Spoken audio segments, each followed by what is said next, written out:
¿Saben por qué hay tantas personas en el mundo sufriendo crisis de ansiedad y de temor? Incluyendo a muchos que profesan ser cristianos, porque esta es una generación subjetiva, sumamente individualista y altamente egocéntrica. Esa es la maldición de esta generación. Y cuando una persona está demasiado centrada en sí misma, pendiente de sus propios sentimientos y emociones, el temor y la ansiedad serán un resultado inevitable. Lo triste, mis hermanos, es que en muchas iglesias, probablemente sin quererlo, se está llevando a los cristianos a estar demasiado enfocados en ellos mismos. Honestamente me dio pena, como pastor se lo digo, me dio pena que muchos de ustedes se perdieran la conferencia de la adoración. Nosotros necesitamos aprender a adorar a Dios, porque la tendencia de nuestro corazón es adorarnos a nosotros mismos. Y las iglesias, vuelvo y repito, sin quererlo, muchas veces están motivando a los cristianos a vivir centrados en ellos mismos. Desde los temas que se predican hasta los himnos que se cantan, casi todo gira en torno al hombre y su experiencia, en vez de girar en torno a Dios y su gloria. Decía Martin Lloyd-Jones, y eso hace unas décadas atrás, ya Lloyd-Jones murió en el 81, estamos en el 2014, 2015. Decía Martin Lloyd-Jones que la mayor carencia en nuestra adoración y en la práctica de la fe cristiana es la falta de un sentimiento de asombro, un sentimiento de adoración y de alabanza. Estamos demasiado absortos en nuestro estado de ánimo, dice Lloyd-Jones, y por los beneficios que el evangelio puede reportarnos a corto plazo, en vez de preocuparnos más por entender mejor la esencia de ese evangelio y al Dios con el cual hemos sido reconciliados a través de la obra de Cristo. En palabras más sencillas, lo que estoy diciendo, mis hermanos, es que el cómo me hace sentir esto ha venido a ser mucho más importante a quién es ese Dios al cual yo adoro y en el cual confío. ¿Y saben lo que eso produce a la larga? Más egocentrismo, más subjetividad y más personas con problemas emocionales. Miren, mis hermanos y amigos que están aquí en esta mañana, nuestro ego es un eje demasiado débil para hacer girar toda nuestra vida en torno a él. ¿Oíste eso? Nuestro ego, nuestro yo, es un eje demasiado débil para que nuestra vida entera gire en torno a él. ¿Cuál es la solución? Escuchen una vez más lo que dice el doctor Martin Lloyd-Jones. En última instancia, la verdadera cura, y él era médico, de paso, doctor en medicina, y pastor, y teólogo. Dice el doctor Martin Lloyd-Jones, en última instancia, la verdadera cura para la mayor parte de nuestros males subjetivos es sentirnos tan extasiados ante la hermosura y la gloria de Cristo, que no nos quede tiempo para pensar en lo más mínimo en nosotros mismos. Esa es la cura. Piensen por un momento en la visión que tuvo Isaías en el capítulo 6. Yo sé que Bill Brandenstein habló de ese pasaje el domingo pasado. Dice que en el año que murió el rey Usías, Isaías vio al Señor, una visión, sentado sobre un trono alto y sublime. Sus faldas llenaban el templo. Por encima de él había serafines. Y oía Brandenstein decir el domingo pasado, no eran ángeles chovi como los que aparecen en las pinturas renacentistas. Esos angelitos gorditos, no, estos ángeles no eran chovi, eran terribles. Era la contemplación de algo como para que una gente se cayera muerto ahí.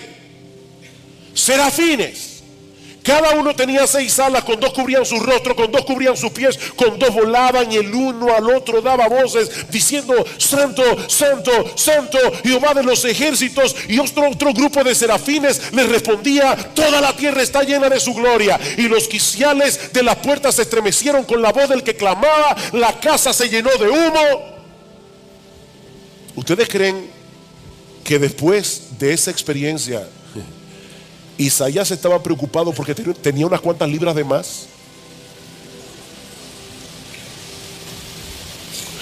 ¿O porque llegó al templo el sábado y un hermano le pasó por al lado y no lo saludó? Mis hermanos, cuando un hombre adquiere la perspectiva de Dios que tuvo Isaías, las cosas triviales desaparecen. Nosotros somos una generación que vive absorta en cosas que son estúpidas y que son triviales y que no valen la pena. Por eso es tan importante colocar esta oración en su contexto. Al final del discurso del aposento alto, ¿ustedes recuerdan cuál era el problema de los discípulos esa noche? Ellos estaban confundidos, ellos estaban turbados, porque Jesús se iba. Y el Señor les hace ver en el discurso que su partida era necesaria para el beneficio de ellos. Pero ahora, a través de su conversación privada con el Padre, los está ayudando a entender que hay un propósito más alto en todo lo que Él vino a hacer a este mundo, y era la gloria del Padre a través de la gloria del Hijo. Es de eso que se trata todo esto. Dice Francis Chan que nuestro Dios nunca ha tenido una crisis de identidad. Él sabe que Él es grande y que Él merece estar en el centro de nuestras vidas. Y cuando Él está en el centro, nosotros recibimos el beneficio. Déjenme compartirles algo muy personal. No estaba en el guión. Yo estoy sufriendo de sinusitis, mucha gente lo sabe aquí. Y a veces eso me hace la noche muy difícil. La otra noche no podía dormir. Fue una noche horrible, hace 2 noches atrás. Y yo veía las horas pasar, las 2 de la mañana, las 3 de la mañana, las 4 de la mañana, las 5 de la mañana, mucho sueño, no poder dormir. Pero yo he estado leyendo algo sobre el libro de Job últimamente.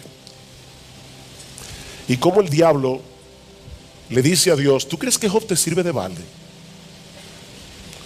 Quítale lo que tú le has dado y tú vas a ver si no te maldice en tu misma cara. Y Dios le da permiso al diablo para tocar a Job,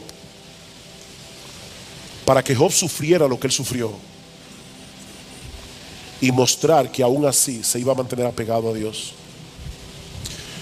Yo le decía a mi esposa ayer, hubo momentos anoche en que yo me desesperé mucho, pero venía esto a mi mente y yo decía: Señor, si todo esto es para que yo pueda mostrarle al mismo diablo que tú me bastas, aunque yo no duerma. Amén, gloria a ti. Está bien, Señor, no es lo que yo quiero.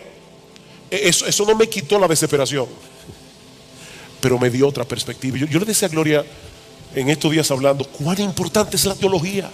Cuán importante es la teología para tener tu corazón en calma, para poder lidiar con estas cosas. Mis hermanos, ¿qué puede ser más eficaz para erradicar de nuestras almas el temor y la ansiedad que contemplar nuestros problemas a la luz de la gloria de Jesús? ¿Qué puede ser más mortal para nuestro orgullo, para nuestro egoísmo, para nuestro apego a las cosas de este mundo que una dosis diaria de la contemplación de esa gloria? No hay un tema en la vida cristiana que no esté relacionada con esto. Cuando Pablo quiso despertar la generosidad de los creyentes en la ciudad de Corinto, yo estaba pensando en estos días, ¿cómo es eso de que Dios ama al dador alegre?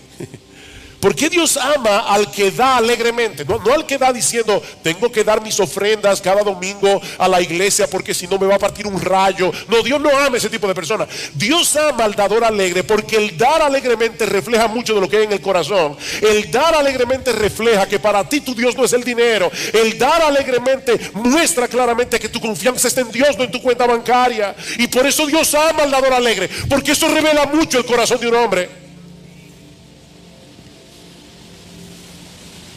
Y cuando Pablo quiso despertar la generosidad de los corintios, ¿cuál es el argumento que él usa? Ya conocéis la gracia de nuestro Señor Jesucristo, que por amor a vosotros se hizo pobre siendo rico,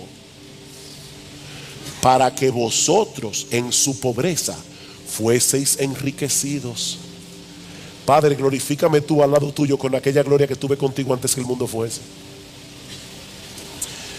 Para lidiar con el problema del orgullo en la iglesia de Filipos y las divisiones que el orgullo produce en la iglesia, ¿cuál es el ejemplo que Pablo pone delante de nosotros? Haya pues en vosotros este sentir que hubo también en Cristo Jesús, el cual siendo en forma de Dios no estimó el ser igual a Dios como cosa que aferrarse, sino que se humilló a sí mismo, haciéndose obediente hasta la muerte y muerte de cruz. Queridos hermanos, nuestra mayor necesidad como creyentes es poseer una perspectiva cada vez más clara y más profunda de la gloria, la hermosura y la majestad de nuestro gran Dios y Salvador Jesucristo. Eso es lo que más tú y yo necesitamos.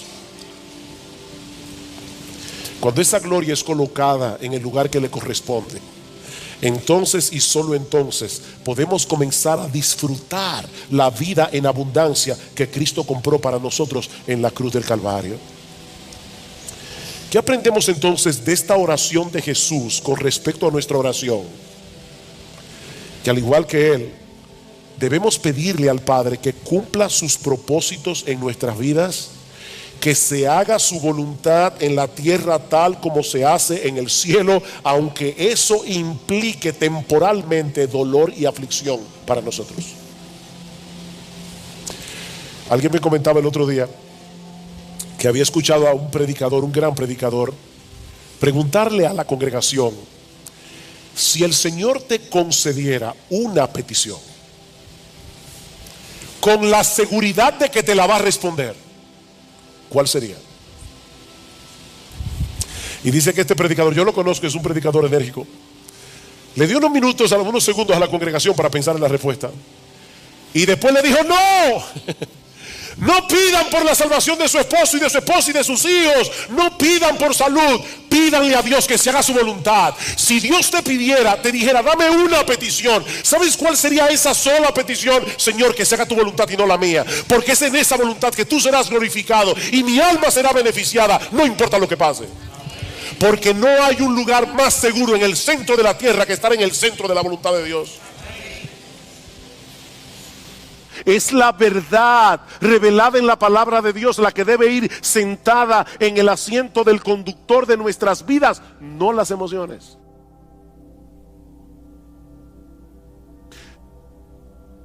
Imagínate que tú pecas contra Dios en cualquier cosa y tú sabes que pecaste. El Espíritu Santo te redarguye de pecado. Tú le pides perdón a Dios. Déjame hacerte una pregunta que quiero que respondas allí donde estás, en tu corazón. ¿Cuántas veces tú has pecado contra Dios, le has pedido perdón por tus pecados y sigues sintiéndote culpable? ¿Cuántas veces? ¿Cuántas veces tú pecas contra Dios, pides perdón y todavía hay una voz dentro de ti que te dice: qué fácil? Después que hiciste lo que te dio la gana, ahora tú quieres venir delante de Dios para que te perdone. Aquí las emociones nos están traicionando, porque la Biblia dice que si confesamos nuestros pecados, Él es fiel y justo para perdonar nuestros pecados y limpiarnos de toda maldad. ¿A quién tú le vas a creer? ¿A tu aparato emocional que te hace sentir no perdonado, o a la promesa de Dios de que si confesamos nuestros pecados, Él es fiel y justo para perdonar nuestros pecados y limpiarnos de toda maldad? la palabra de Dios está por encima de nuestras emociones. Es que Dios ha dicho claramente que Él nos perdona cuando nosotros confesamos nuestros pecados. No debemos sentar las emociones en el asiento del conductor. Mis hermanos, si no nos mantenemos predicándonos a nosotros mismos estas verdades, no vamos a poder mantener un saludable control de nuestra vida emocional. Salmo 103, versículo 2.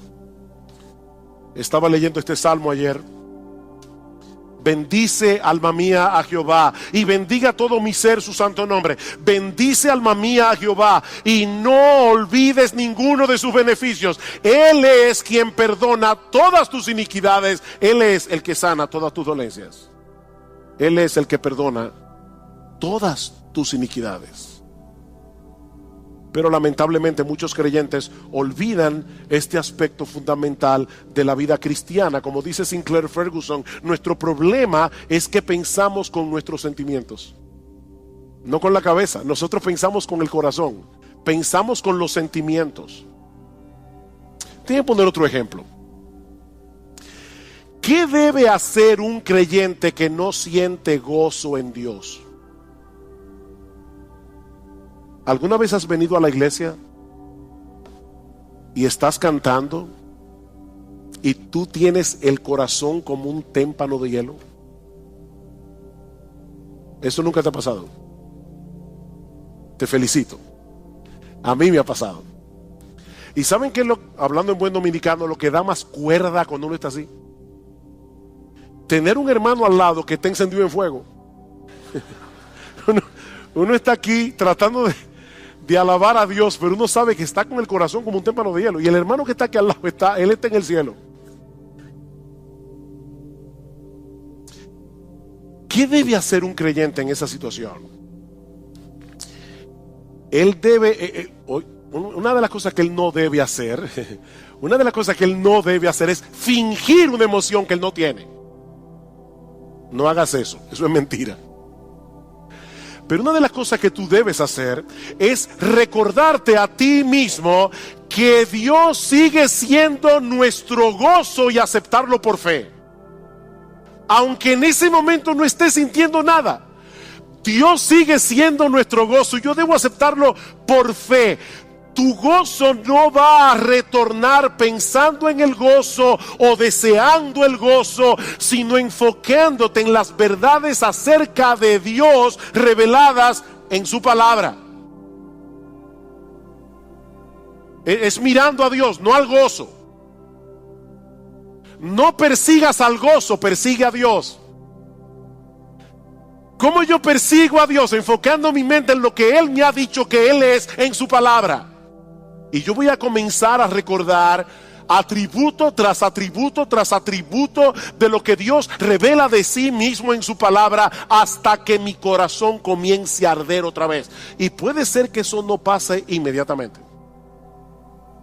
Eso puede tomar horas, eso puede tomar días, pero nosotros vamos a estar luchando con el ángel hasta que Él nos bendiga. ¿Te sientes temeroso porque tú no tienes el control de muchas cosas que pueden ser una amenaza eventual en tu vida? Recuerda que nuestro Dios es grande y todopoderoso. Todas las cosas que existen fueron creadas por Él, y Él está en control de todas y cada una de ellas. Dice en Mateo capítulo 10 versículo 29 al 31 que no se cae un pajarito del cielo sin que la voluntad de Dios así lo permita. ¿Saben lo que ocurre cuando no confiamos en el control soberano de Dios? Que entonces nosotros trataremos de asumir ese control en una forma pecaminosa, ya sea tratando de dominar por la fuerza a los demás o de manipularlos. La manipulación no es más que un intento de tomarle a Dios el control. Yo quiero controlar a las personas a mi alrededor. Otro ejemplo. ¿Te has dado cuenta que muchos de los pecados que nosotros cometemos tienen que ver con nuestro afán de obtener la aprobación de otros, o por temor a que otros te rechacen? ¿Tú te has dado cuenta de ese movimiento de tu corazón? La Biblia le llama eso temor a los hombres. Y en Proverbios capítulo 29, versículo 25, dice que el temor a los hombres es como un lazo que nos esclaviza. Ese es un problema muy común que se manifiesta de muchas maneras. Por ejemplo, susceptibilidad a la presión de grupo.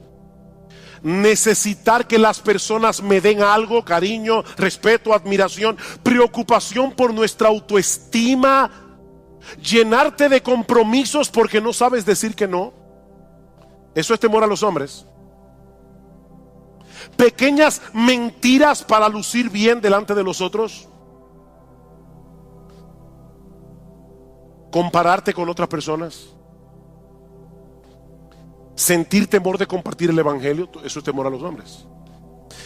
¿Cómo podemos lidiar adecuadamente con el temor a los hombres? Bueno, la psicología humanista nos aconseja aumentar nuestra autoestima, y lamentablemente muchos creyentes han caído en esa trampa. Pero eso no resuelve el problema, sino que lo complica. Porque en realidad la baja autoestima no es otra cosa que una elevada autoestima disfrazada. ¿Tú oíste eso?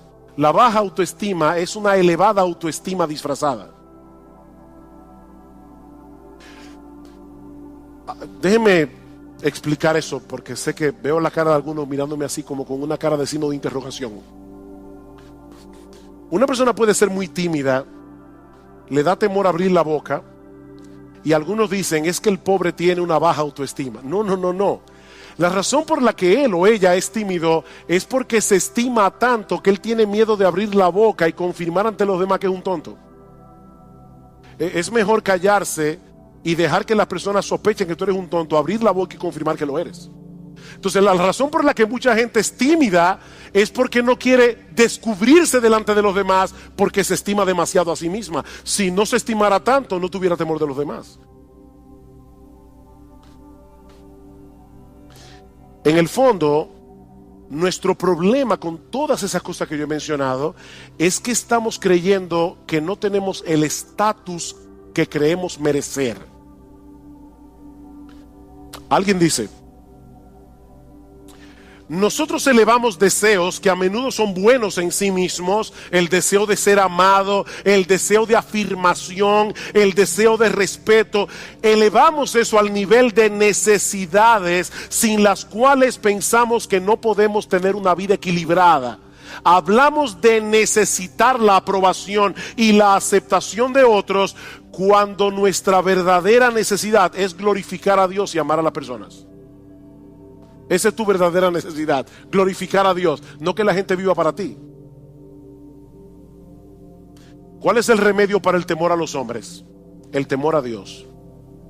El temor a Dios. Él es grande, Él es glorioso, Él es digno de admiración, Él es digno de temor reverente, Él es digno de adoración. Medita a menudo en su gloria, su grandeza, su justicia, su santidad, su amor, su poder, su esplendor, su belleza, su gracia, su misericordia, su compasión, y tú vas a ver cómo el temor a los hombres comienza a desvanecerse en tu corazón. Salmo 27. Salmo 27, versículo 1. Jehová es mi luz y mi salvación, ¿de quién temeré? Jehová es mi luz y mi salvación, ¿de quién temeré? Jehová es la fortaleza de mi vida, ¿de quién he de atemorizarme? Cuando se juntaron contra mí los malignos, mis angustiadores y mis enemigos para comer mis carnes, ellos cayeron y tropezaron. Aunque un ejército acampe contra mí, no temerá mi corazón. Aunque contra mí se levante guerra, yo estaré confiado. ¿Por qué? Porque Jehová es mi luz y mi salvación. Imagínate ese Dios al lado de la persona a la que tú le temes, y lo vas a ver como una pulga. ¿Te sientes atraído por las cosas de este mundo y se te está haciendo difícil decir que no a esas cosas porque te prometen emociones como deleites, placer, alegría.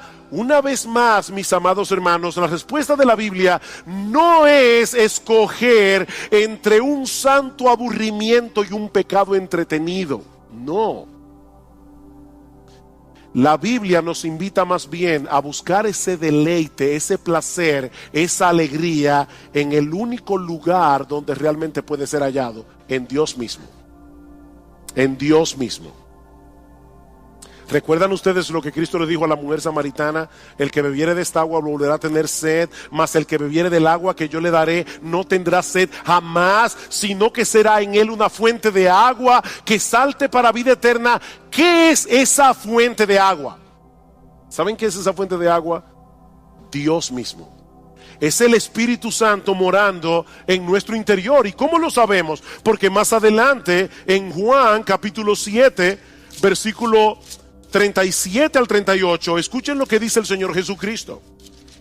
En el último y gran día de la fiesta, Jesús se puso en pie y alzó la voz diciendo: si alguno tiene sed, venga a mí y beba. El que cree en mí, como dice la Escritura, de su interior correrán ríos de agua viva. ¿Qué le dijo a la samaritana? El que bebiere de esta agua volverá a tener sed. El que bebiera del agua que yo le daré no tendrá sed jamás, sino que será en él una fuente de agua que salte para vida eterna. ¿Cuál es esa fuente de agua? Versículo 39. Esto dijo del Espíritu que habrían de recibir los que creyesen en él. Es Dios por su Espíritu morando en nuestro corazón. Es una fuente de agua que salta para vida eterna. Los deleites de este mundo no perduran. Nosotros fuimos creados para disfrutar de un deleite más profundo y perdurable. El deleite de conocer a Dios y de tener comunión con Él. Alguien decía que cada vez que nosotros pecamos es porque pensamos que el placer del pecado es real y que el gozo en Dios es insustancial o distante. Pero lo cierto es, oigan esto, hermano, porque es importante, es exactamente al revés. Cada gozo que experimentamos en esta vida es una sombra de la fuente de todo gozo, que es Dios mismo. Cada gozo que tú experimentas es una sombra del verdadero gozo que se encuentra en Dios. Pero nosotros somos los que ejercemos fe. Es por eso que Pablo nos exhorta en Efesios capítulo 6 a tomar el escudo de la fe con el cual podamos apagar los dardos de fuego del maligno. Somos tú y yo que tomamos la armadura. La armadura es de Dios, pero somos tú y yo que usamos la armadura. Y eso es precisamente lo que aprendemos de este pasaje. Esta historia tan conocida y narrada en una forma tan sencilla en el Evangelio de Mateo contiene algunas enseñanzas muy profundas acerca del ejercicio de la fe en medio de las pruebas. Y yo no quiero concentrarme en todos los elementos de la historia, sino solamente en eso. La fe en medio de las pruebas. Tanto Marcos como Lucas nos dicen que el Señor deseaba cruzar al otro lado del mar de Galilea. El Señor había estado llevando a cabo un ministerio muy intenso, un ministerio muy agotador, y el otro lado del mar era más tranquilo porque era más despoblado. Mis hermanos, nunca debemos olvidar que Jesús era verdadero Dios, pero que también era verdadero hombre. El Señor estaba cansado, estaba agotado. El mar de Galilea es un lago de agua dulce relativamente pequeño, así que se puede atravesar de un lado a otro en un tiempo relativamente breve. De hecho, hace unos años tuve la oportunidad de estar en el mar de Galilea y uno puede ver fácilmente todos los contornos del mar estando allí. Así que el mar se puede cruzar rápidamente, a no ser por las características climáticas y geográficas del mar de Galilea que pueden desatar tormentas repentinas. Resulta que la superficie del mar de Galilea es la más baja del mundo para un lago de agua dulce. De manera que cuando las corrientes de aire frío descienden de las colinas que rodean el lago y chocan con el aire caliente de la superficie, se pueden provocar tormentas repentinas, que son un verdadero desafío, aún para marineros experimentados, como era el caso de los apóstoles. Y eso fue precisamente lo que ocurrió esa noche. Vean otra vez versículo 23. Cuando entró Jesús en la barca, sus discípulos le siguieron, y de pronto se desató una gran tormenta en el mar, de modo que las olas cubrían la barca, pero Jesús estaba dormido. Marcos nos dice en su evangelio que se desató una mega tormenta, un mega huracán, dice el texto literalmente. Que en asuntos de minutos puso a la barca al borde del naufragio. Las olas eran tan altas y golpeaban con tal violencia que el bote se zarandeaba de un lugar a otro. Yo no sé si ustedes alguna vez han visto esos, lo que nosotros llamamos muñequitos, en otros países le llaman cartones animados, donde de repente el agua se convierte como en un puño y comienza a golpear la barca. Bueno, lo que los discípulos estaban experimentando esa noche era un puño de agua golpeando la barca una y otra vez.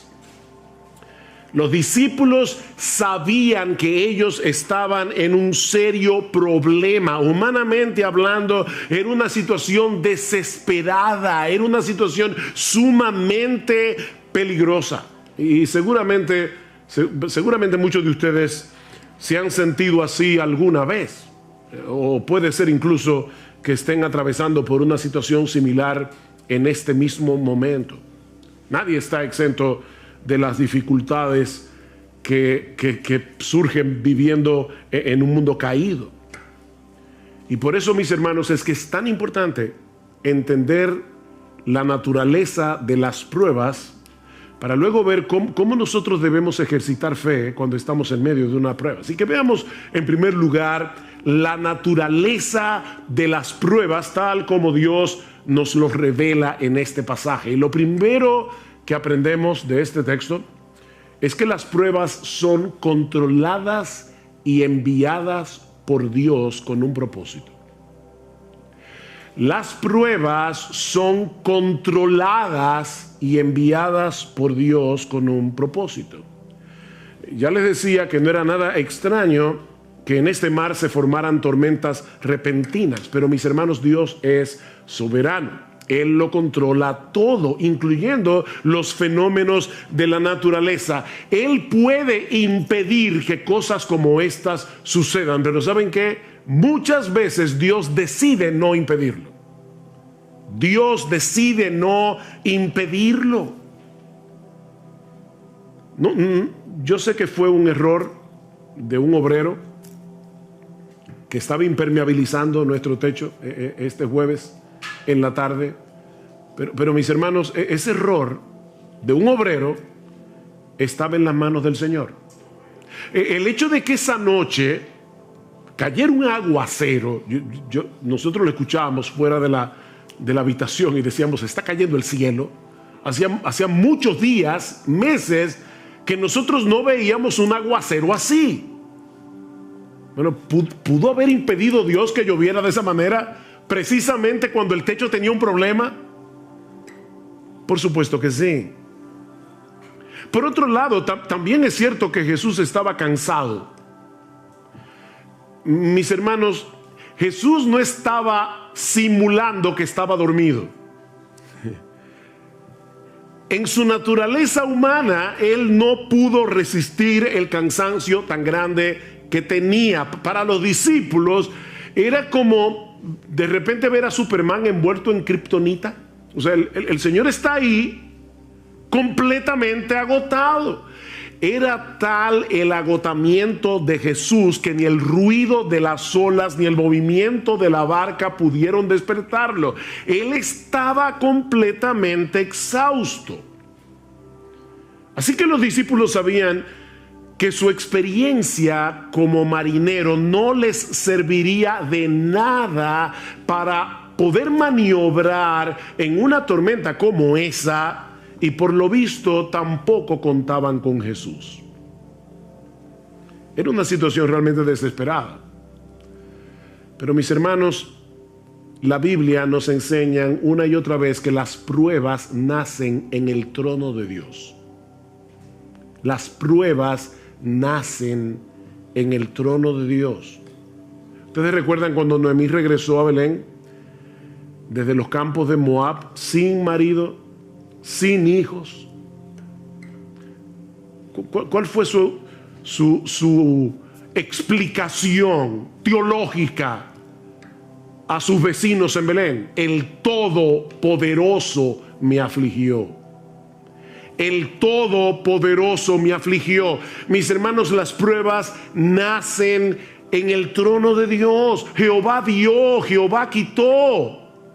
Sea el nombre de Jehová bendito. Job no dijo, el diablo me quitó lo que Dios me dio. No, fue Dios que me lo dio y fue Dios que me lo quitó.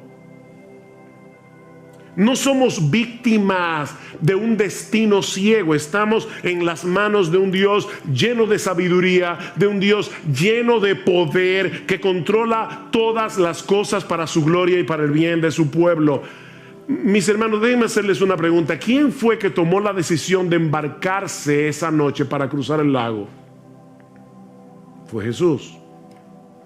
Él era el único responsable de que ellos estuvieran en esa situación.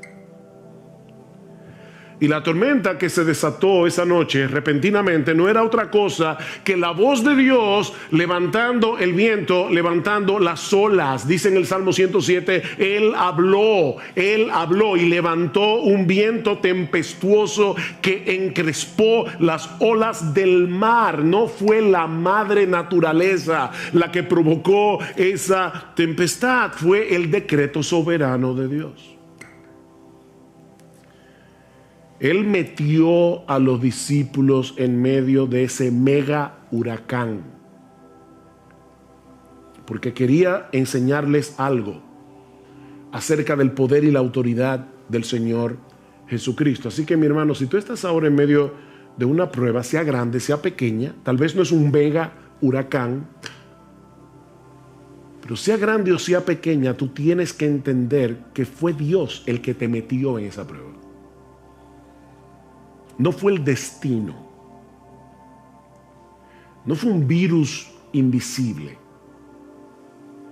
No fue la gente que te rodea, decía el filósofo francés Jean-Paul Sartre. El infierno son los demás. No fueron las personas que te rodean las que te metieron allí. Dios te puso allí en medio de ese huracán con un propósito bueno y sabio, aunque ahora no podamos entenderlo.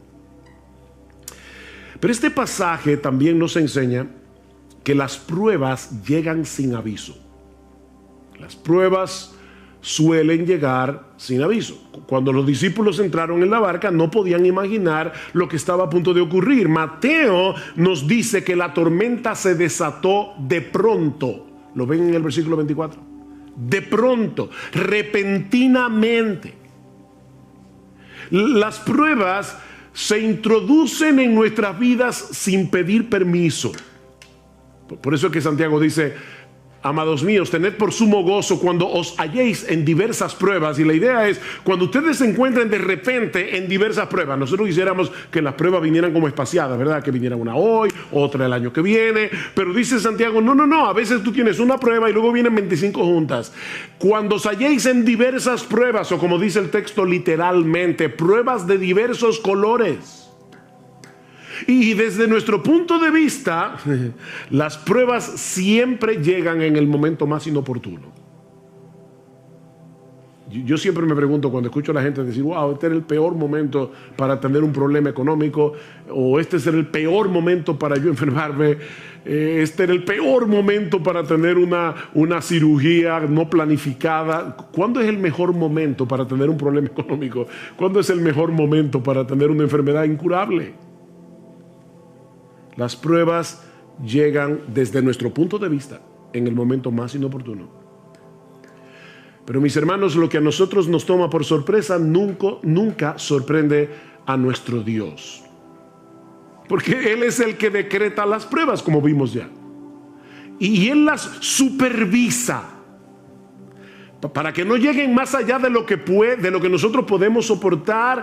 Él es que la supervisa para nuestro bien, como los montes rodean a Jerusalén. Salmo 125, así el Señor rodea a su pueblo desde ahora y para siempre. Nada me puede tocar sin pasar por la supervisión de Dios. Wow, qué glorioso eso.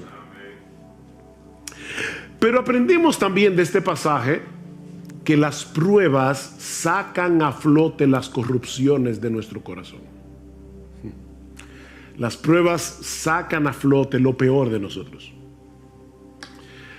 Los días previos a ese incidente, si ustedes pueden leer luego en sus casas Mateo capítulo 8 completo, se van a dar cuenta que Jesús había estado haciendo milagros sorprendentes. Por ejemplo, Mateo 8, 1 al 4, la curación de un leproso. Versículo 5 al 13, la curación a distancia del criado del centurión. Ni siquiera Jesús tuvo que ir a tocarlo. No, fue a distancia. La curación de la suegra de Pedro en el versículo 14. Y yo me imagino que en ese momento los discípulos se sentían campeones de la fe. Cuando uno ve a Jesús haciendo todo eso, tal vez ellos pensaban, mira, ahora mismo no importa lo que pase, yo confío en ese hombre. De hecho, es interesante ver en el texto que cuando otros veían las demandas del Señor como muy altas, recuerdan cuando le decía, síganme, y uno decía, espérate, deja que vaya en tierra a mi padre, o espérate que yo tengo una cosa que hacer, o no sé qué. Cuando otros estaban poniendo excusas para seguir a Jesús, vean lo que dice el versículo 23, cuando entró Jesús en la barca, sus discípulos le siguieron. Mientras otros veían difícil seguir a Jesús y ponían excusas para seguir a Jesús, los discípulos no. Así que probablemente en ese momento ellos se sentían campeones de la fe. Pero ¿qué tan fuerte era esa fe? No había manera de saberlo si no era en medio de la prueba. Abraham no sabía qué tan fuerte y sólida y vigorosa era su fe hasta que Dios le pidió que sacrificara a Isaac. Ezequías fue un buen rey de Israel. Enfermó, le oró a Dios que lo sanara, Dios lo sanó. Y probablemente en ese momento se sentía fuerte en su fe. Llegaron unos embajadores de Babilonia y el orgullo de Ezequías salió a flote inmediatamente. Mis hermanos, es en medio de las pruebas que conocemos el estado real de nuestro corazón. Nuestra fe será probada por el fuego, dice en 1 de Pedro capítulo 1, versículo 7. Tiene que ser probada por el fuego. ¿Qué hace el fuego? El fuego licúa el oro, y al licuarse, como es un metal pesado, eso hace que la basura salga a flote, y entonces el orfebre comienza a purificar el oro. Pero tiene que ser por medio del fuego. Yo estoy seguro que a nadie le gustaría ir a una joyería, comprar una prenda pensando que es de oro y después resulta que era de hojalata. El oro tiene que ser probado, y se prueba con fuego, no solo para ver su genuinidad, sino también para librarlo de impurezas. El oro tiene que ser probado por fuego, y nuestra fe también. Nuestra fe también tiene que ser probada. Y cuando somos probados, es que podemos ver una verdadera radiografía de lo que hay en nuestro corazón. Pero aprendemos también de este relato que las pruebas son un antídoto contra nuestro sentido de autosuficiencia. Las pruebas son un antídoto contra nuestro sentido de autosuficiencia. Estos hombres eran pescadores, bueno, y eran pecadores también, pero eran pescadores experimentados, eran marineros de experiencia. Seguramente ellos habían estado en tormentas anteriormente en el mar de Galilea, porque eso era muy común. Pero ahora Dios los había colocado en una situación tan extrema que ellos sabían que toda su experiencia no les serviría de nada. De nada.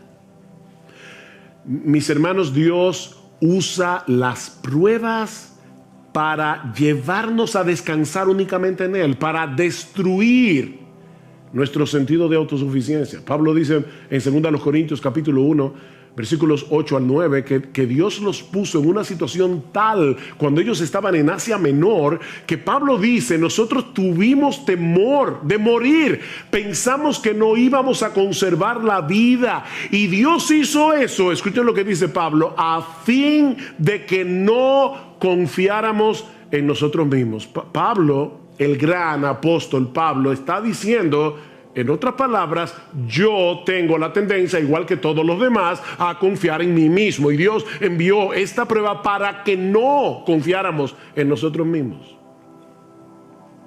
Todos nosotros tenemos una fuerte tendencia a confiar en nuestras propias capacidades. Y ¿saben qué? Nunca somos más débiles, ni estamos en una condición más vulnerable que cuando somos atrapados por el sentido engañoso, que es una ilusión, de que nosotros podemos hacer las cosas en nuestras propias fuerzas. Eso es una ilusión.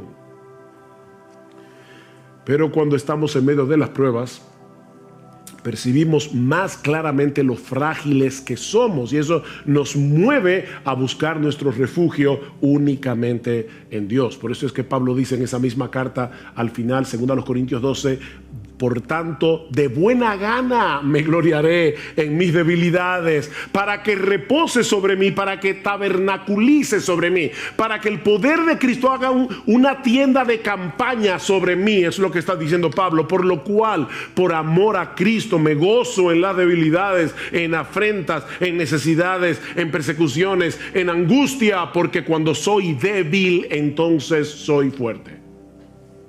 Cuando soy débil. Nunca estamos en una mejor condición espiritual que cuando percibimos que se acaban nuestras fuerzas, que ya no tenemos otra opción que ampararnos en el poder de la gracia de Dios. Pero lo más importante que nosotros aprendemos de este pasaje acerca de la naturaleza de las pruebas es que las pruebas nos brindan una excelente oportunidad para crecer en nuestro conocimiento de Dios y de sus caminos. Las pruebas son una escuela. Una escuela. Versículo 27. Y los hombres se maravillaron diciendo, ¿quién es este? Fíjense, ellos habían visto a Jesús hacer milagros. Pero ahora se están preguntando, ¿quién es este? Este hombre no encaja dentro de nuestras categorías humanamente hechas. Cristo no encaja. ¿Quién es este? Que aún los vientos y el mar le obedecen. Esto no era una mera teoría para ellos. O sea, no fue que ellos vieron cómo Jesús se levantó de la barca. Y yo les decía al principio, yo no voy a estudiar y considerar cada uno de los detalles de la historia, pero ustedes recuerdan, ¿verdad? Jesús está dormido, los discípulos lo despiertan, Cristo mira el mar, mira el viento y le dice, cállate. Y la reacción de los discípulos no fue, wow, qué interesante. O sea, fíjate, wow, él solamente, mira, dijo la palabra y el mar se calmó. No porque ellos ya conocían eso en teoría. Ellos sabían que Jesús era poderoso, porque lo habían visto sanar. Recuerden, milagrosamente a leprosos, al criado del centurión. Ellos sabían que Jesús tenía poder. Pero ahora estaban tomando un examen práctico. Mis hermanos, las pruebas convierten el conocimiento teórico que nosotros tenemos de Dios en verdadero conocimiento. Job tuvo que pasar por todo lo que pasó para poder decir al final de su libro: de oídas te había oído. Un hombre que conocía al Señor, que adoraba a Dios día tras día, que oraba por sus hijos, un hombre piadoso. Y sin embargo está diciendo: Señor, yo no hubiera podido conocerte de no haber pasado por esta experiencia. De oídas te había oído, pero ahora mis ojos te ven. Déjame hacerte una pregunta. ¿Cuál es la mejor manera de aprender a jugar un deporte? Leyendo un manual sobre las reglas de juego, los movimientos. Mira, nosotros podemos tener un manual escrito por Leo Messi acerca de cómo jugar el fútbol y aprender el manual de memoria, pero la única forma de aprender a jugar fútbol es jugando fútbol. Esto no es teórico, hermanos. Esto no es teórico. Y lo mismo ocurre con la teología. Dios quiere que nosotros le conozcamos íntima y personalmente. Dios quiere que nosotros confiemos en Él, no teóricamente, sino en la práctica. Sí debemos estudiar la Biblia, obviamente. Sí debemos leer buenos libros de los atributos de Dios, de la teología. Eso es extremadamente importante. Pero ese conocimiento vendrá a ser verdadero conocimiento cuando nosotros podamos aplicarlo en medio de la tormenta. Así que son muchas las cosas que Dios nos enseña en medio de las pruebas. ¿Ven? Jamás podremos conocerlo mejor a Él y conocernos mejor a nosotros mismos a menos que atravescamos por diferentes pruebas. Alguien decía muy sabiamente: contemplo el mundo a través de mis lágrimas, porque quizás así vea cosas que no vería con los ojos secos. Contemplo el mundo a través de mis lágrimas, porque quizás así voy a ver cosas que yo no vería con los ojos secos. Hay cosas que no se ven con los ojos secos, se ven llorando. Pero este pasaje, tan sencillo, ¿verdad? Son solo como 4 versículos. También nos enseña algunas cosas acerca del ejercicio de la fe en medio de las pruebas. ¿Sí? Ya vimos lo que el pasaje nos enseña acerca de la naturaleza de las pruebas. Pero veamos ahora lo que nos enseña este pasaje acerca del ejercicio de la fe en medio de las pruebas. Esa noche, los discípulos se dejaron controlar por el miedo, se dejaron controlar por la angustia, a tal punto que no solo pusieron en dudas el poder de Jesús, sino también su amor y su cuidado. Vean otra vez el versículo 25. Y llevándose a él le despertaron diciendo: Señor, sálvanos, que perecemos. El evangelio de Marcos dice: Maestro, ¿no tienes cuidado que perecemos? Y no es que hay un error entre Marcos y Mateo, es que los discípulos comenzaron todos a hablar a la vez, y unos dijeron una cosa, otros dijeron otra. Pero el punto es que ellos estaban tan llenos de miedo que perdieron de vista lo que implica tener a Jesús en la barca. Ellos perdieron eso de vista. Y algunos pudieran pensar: bueno, pastor, pero óyame, no era para menos. No, Cristo tenía una evaluación muy diferente.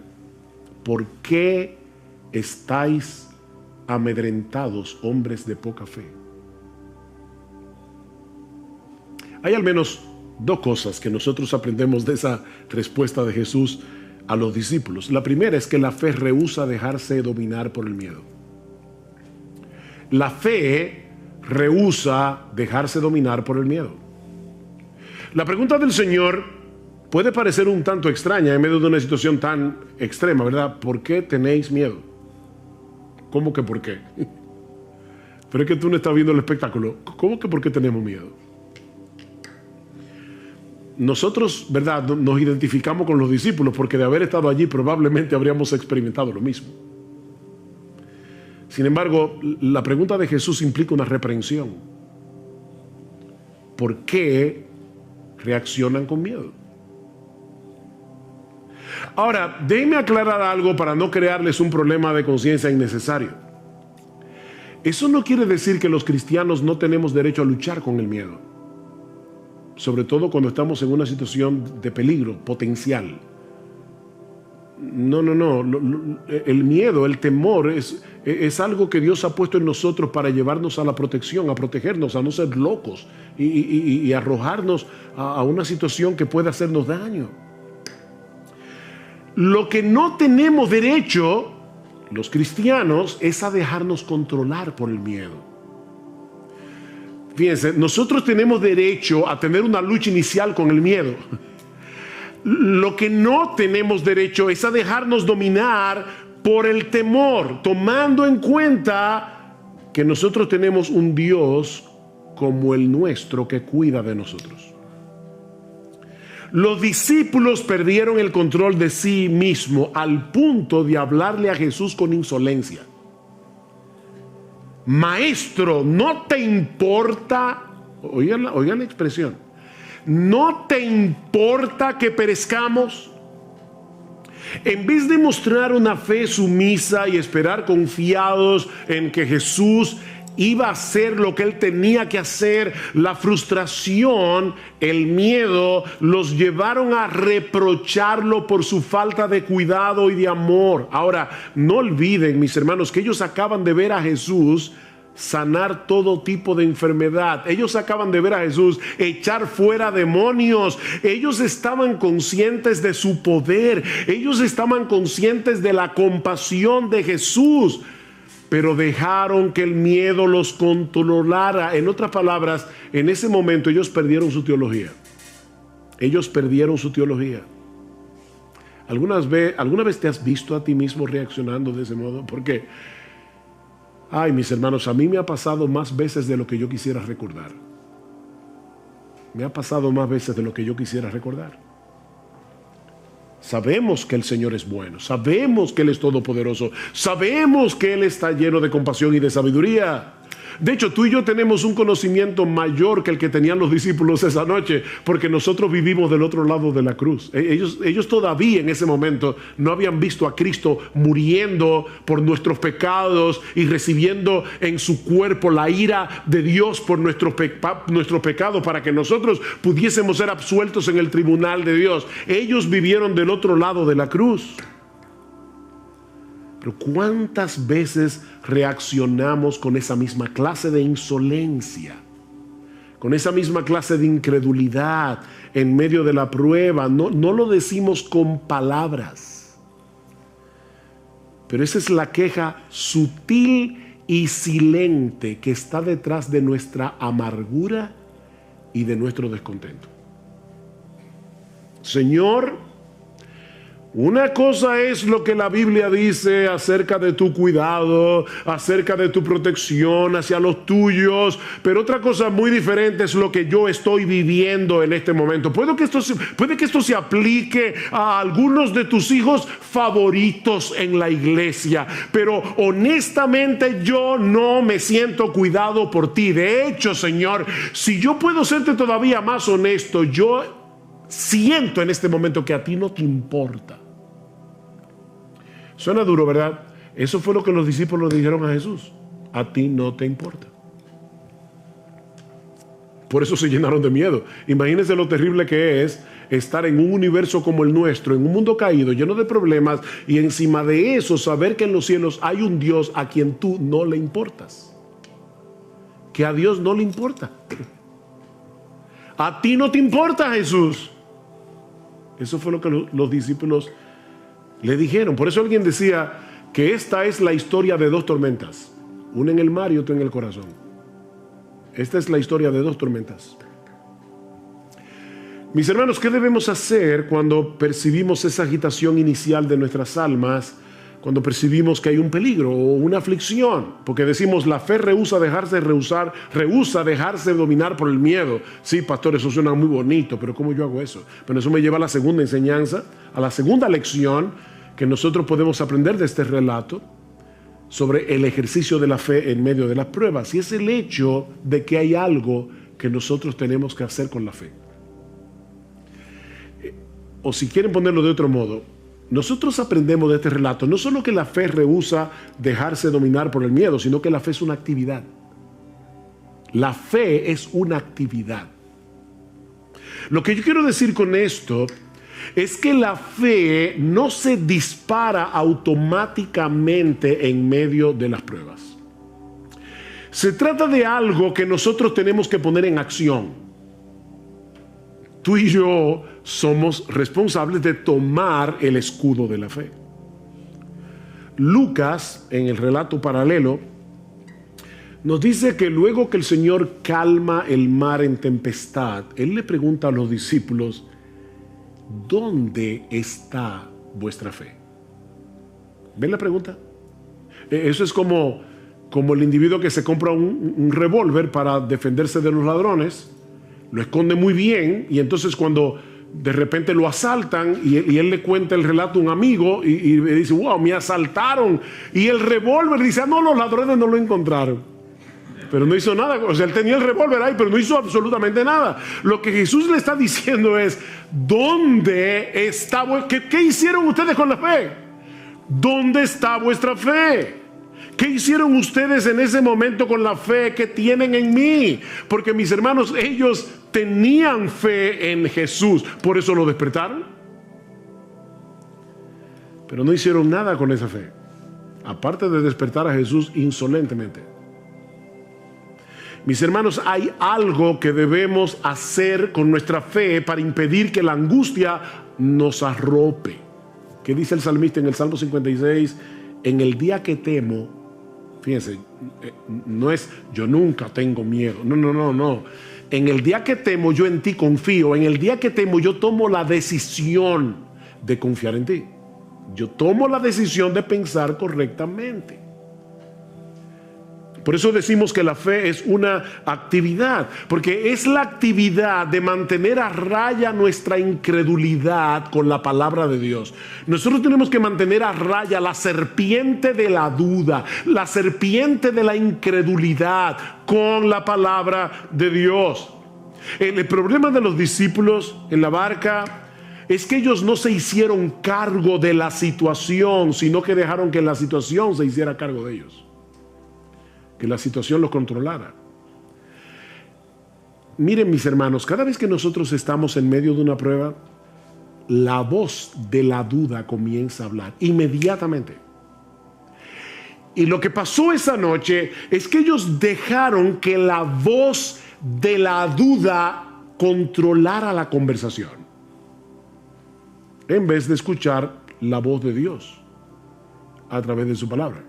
¿Por qué te abates, oh alma mía? Fíjense, ¿qué está haciendo el salmista aquí? Él está acallando la voz de la duda. ¿Por qué te abates, oh alma mía? ¿Por qué te turbas dentro de mí? Espera en Dios, porque aún he de alabarle, salvación mía y Dios mío. Háblale a tu alma, no dejes que la voz de la duda hable sin control. A final de cuentas, sí, el pánico de los discípulos no era justificado. No era justificado a pesar de la tormenta, porque el Rey de Gloria, el Creador de los cielos y de la tierra, estaba con ellos en la barca, y en ningún momento dejó de estar en control en su naturaleza divina, ni siquiera cuando su naturaleza humana estaba dormida. ¿Ven? Verdadero Dios, verdadero hombre. Él estaba dormido, eso era verdad, pero su divinidad seguía despierta. El gran problema de los discípulos no era la tormenta, era la falta de fe. ¿Por qué estáis amedrentados, hombres de poca fe? Hombres de poca fe. Ellos no habían conectado los puntos entre los milagros que habían visto hacer a Jesús y la situación por la que estaban pasando en ese mismo momento. Era unas horas después. No conectaron los puntos. Mis hermanos, no son las circunstancias de la vida que nos llenan de temor. Lo que nos llena de temor es la falta de fe. Nosotros tenemos un montón de información almacenada en la cabeza acerca del poder de Dios, del amor de Dios, de la sabiduría de Dios. Pero en el momento de la prueba, nuestro diálogo interior nos traiciona. Y entonces, ¿ahora qué? Y si entonces, y si pasa, y si viene. Ven, el diálogo interior nos traiciona. lo que nos decimos a nosotros mismos no concuerda con nuestra teología. ¿Ven? Y terminamos dominados por el pánico. Pablo dice que los creyentes sabemos que a los que aman a Dios todas las cosas les ayudan a bien. O sea, Pablo dice, tú eres creyente, tú sabes eso porque el Espíritu Santo te lo ha enseñado, no solamente en su palabra, es que el Espíritu Santo nos habla esa verdad al corazón. Sabemos que a los que aman a Dios todas las cosas les ayudan a bien. ¿Cuál es el problema entonces? Que nos dejamos arrastrar a ese lugar que Juan Bunyan bautizó como llanura del olvido en el libro de La Peregrina. Y dice Bunyan, por cierto, esa es la parte más peligrosa de estos contornos, la llanura del olvido. Pues si alguna vez los peregrinos sufren algún desastre, es precisamente cuando se olvidan de los favores que han recibido y de lo inmerecidos que son estos. No te dejes arrastrar hacia la llanura del olvido. Y lo digo así porque así lo pone Bunyan, llanura del olvido. No te dejes arrastrar hacia ese lugar. Nunca olvides las misericordias de Dios en Cristo, porque su amor manifestado en el Calvario sigue tan intacto hoy como cuando Cristo estaba muriendo por tus pecados en la cruz. Está intacto el amor de Dios. Ayer escuchaba la historia de una mujer que iba en un barco y el capitán era su esposo. Resulta que de repente se levanta una fuerte tempestad, la mujer está muy atemorizada y va hacia el marido y el marido le pregunta, ¿por qué tienes miedo? Y ella le responde con otra pregunta, ¿y tú por qué no tienes miedo? Hay una tormenta allá afuera. El marido, le pidió a un joven que estaba ahí, dice, tráeme mi espada. Él le trae la espada y él se coloca con la espada frente a ella y le dice, ¿tú me tienes miedo? Y dice ella, por supuesto que no. Y dice, ¿por qué tú no me tienes miedo? Dice, porque yo sé que tú me amas, tú eres mi esposo. Bueno, le dice él, el Dios que controla esta tormenta es mi Padre que me ama y no la usará para hacerme daño. Ella dice, pero el barco puede hundirse. Ah, le dice él, entonces mi alma irá a su presencia a la espera de la resurrección de mi cuerpo. Ven, mi hermano, ¿cuál es el asunto? Esa espada que ahora te hiere está en las manos de Dios, del Dios que te ama, del Dios que cuida de ti, del Dios que no te va a hacer daño, del Dios que no te va a hacer daño. Aunque tenga que usar el escarpelo para hacerte una cirugía de corazón abierto, ese Dios no te va a hacer daño.